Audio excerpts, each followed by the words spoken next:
how to edit caption in Instagram.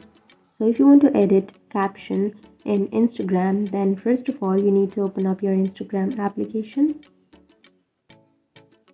And now you can simply go to your profile, which is on the bottom right. So you can choose any one of your posts, and after choosing that you can simply go for the upper right corner, which has that three dots icon on the post, and here you will have edit option. So you can simply tap on that edit, and from here you can edit the caption. So simply remove that and then add another caption, and after that you can also tag people, or you can edit the text, or you can also add the location. So you can do all of these changes, and after editing your caption you can simply tap on the upper right corner, which has that tick icon, and that's it.